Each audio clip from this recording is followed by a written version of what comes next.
ಅದಲ್ದಿರ ಯಾವ್ಯಾವ ಸ್ಟೇಷನ್ಗಳಿಗೆ ಏನೇನು ಕೊಟ್ಟಿದ್ದೀನಿ ಎಲ್ಲವನ್ನು ಕೂಡ ನಾನು ಮಾತನಾಡ್ತೀನಿ ಅನ್ನೋ ಮಾತನ್ನು ಹೇಳಿ ಏನು ಹೇಳಿದ್ರಿ ಯಜಮಾನ್ರೆ ತಾವು?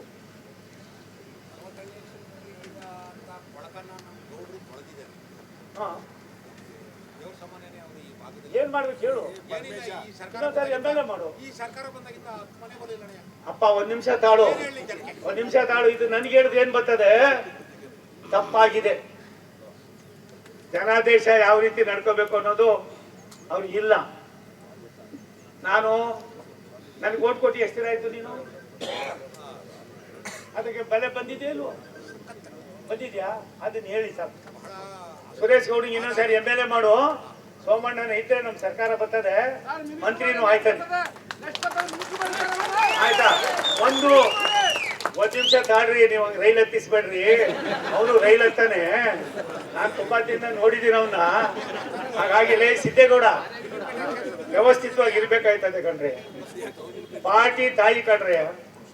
ಒಂದ್ ತಿಳ್ಕೊಳ್ಳಿ, ನೀವು ದೇಶ ಎಲ್ಲ ಸುತ್ತಿದ್ರು ಇನ್ನೊಬ್ಬ ಸೋಮಣ್ಣನ ತರಕ್ ಆಯ್ತದ ಸುರೇಶ್?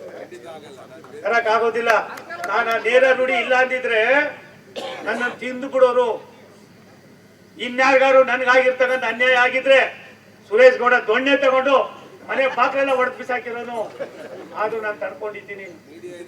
ಎಲ್ಲ ಇರ್ಲಿ. ಯಾಕೆ ಮಾತು ಹೇಳ್ತೀನಿ ಅಂದ್ರೆ, ನನಗೆ ಮತದಾರ ದೊಡ್ಡವನೇ ವಿನಃ ಇನ್ಯಾರು ದೊಡ್ಡವರಲ್ಲ. ಮತದಾರನ ಆಶೀರ್ವಾದ ಎಲ್ಲಿವರೆಗೂ ಇರ್ತದ. ನಾನೇನ್ ಮತ್ತೆ ಏನೋ ಮಾಡ್ಬೇಕು ಅನ್ನೋನು ಅಲ್ಲ. ನನಗೊಂದು ಆಸೆ ಇದೆ. ರೈಲ್ವೆ ಇಲಾಖೆಯಲ್ಲಿ ರಾಯದುರ್ಗ ತುಮಕೂರು ದಾವಣಗೆರೆ ನಾನು ತೆಗೆದುಕೊಂಡಿರೋ ಯೋಜನೆಗಳು ಮುಗಿಬೇಕು.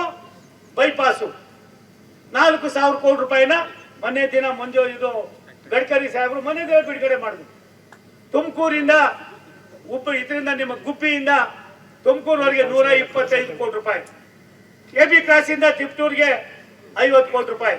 ಇವಾಗ ಅದೇ ಕೆಲಸವನ್ನ ನಾನು ತುರುವೇಕೆರೆ ಪೂರ್ತಿಗೆ ತಗೋತಾ ಇದ್ದೀನಿ, ಮಧುಗಿರಿಗೆ ತಗೋತಾ ಇದ್ದೀನಿ, ಕೊರಟಗೆರೆಗೆ ತಗೋತಾ ಇದ್ದೀನಿ, ತಿಪ್ಟೂರಿಗೆ ತಗೋತಾ ಇದ್ದೀನಿ.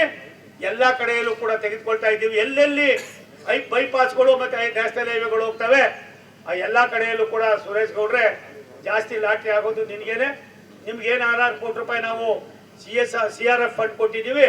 ಅದ್ರ ಜೊತೆಯಲ್ಲಿ 50 ಕೋಟಿ ರೂಪಾಯಿಗಳನ್ನ ನನ್ನ ಹೆಸರಿನಲ್ಲಿ 50 ಕೋಟಿ ರೂಪಾಯಿಗಳನ್ನ CSR ಫಂಡ್ ಅನ್ನ ಕೊಡಿಸಿದ್ದೀರಿ. ಒಂದು ನಿಜ, ನಾನು ಹೋದ ಸಾರಿ 110 ಕೋಟಿ ರೂಪಾಯಿನ ಯಾವ್ದಾದ್ರು ಪ್ರಧಾನ ಮಂತ್ರಿ ಕಿಸಾನ್ ಸನ್ಮಾನ್ ಯೋಜನೆ ಕೊಟ್ಟೆ. ನೀವು ಮನೆ ಕಾಯ್ದಾಗ ಎಲ್ಲಾರ್ಗು ಒಂಚೂರು ಮಾಡಿ, ನಮ್ಮಲ್ಲಿ ಯಾರ್ಯಾರು ಇದ್ದಾರೆ ಸಣ್ಣ ಪುಟ್ಟ ರೋಡ್ರೆ ಅಂದ್ರೆ ಯಾರಿಗೂ ನೋಡಲ್ರಪ್ಪ. ಕಾಲ ಬಂದಾಗ ಯಾರ್ಯಾರು ಬೇಕೋ ಏನೇನೋ ಆಗ್ತಾ ಇತ್ತು. ಸುರೇಶ್ ಗೌಡನ್ಗೆ ಇವತ್ತು ನಾನು ಸೂಚನೆ ಕೊಟ್ಟಿದ್ದೀನಿ, ವಿನಂತಿ ಮಾಡಿದ್ದೀನಿ. ಮಂಗಳವಾರ ಮಧ್ಯಾಹ್ನ 1 ಗಂಟೆ ಒಳಗಡೆ ನಾನು ಫೈನಾನ್ಸ್ ಸೆಕ್ರೆಟರಿ ಅವ್ರ ಜೊತೆಯಲ್ಲಿ ನಾನು ಮತ್ತೆ ನಮ್ಮ ಮಂತ್ರಿಗಳಾದ CR ಪಾಟೀಲ್ ಮೀಟಿಂಗ್ ಇದೆ. ಇಡೀ ತುಮಕೂರು ಜಿಲ್ಲೆಗೆ ಎಲ್ಲೆಲ್ಲಿ ಚೆಕ್ ಡ್ಯಾಮ್ಗಳು ಕಟ್ಟಬೇಕು, ಮಳೆ ಬಂದಾಗ ಮತ್ತೊಂದು ಬಂದಾಗ ಬೋರ್ವೆಲ್ಗಳಿಗೆ ತೊಂದರೆ ಇದೆ, ರೈನ್ ಹಾರ್ವೆಸ್ಟಿಂಗ್ ಮಾಡ್ತಕ್ಕಂಥದ್ದು ಏನೇನಿದೆ ಇದನ್ನ ಮಾಡಿಸಿ ಅಧಿಕಾರಿಗಳು ಬಂದಿದ್ದಾರೆ. ಕರೆದ್ರೆ ಅವ್ರ ಅಧಿಕಾರಿ ಬಂದಿದ್ದಾರ?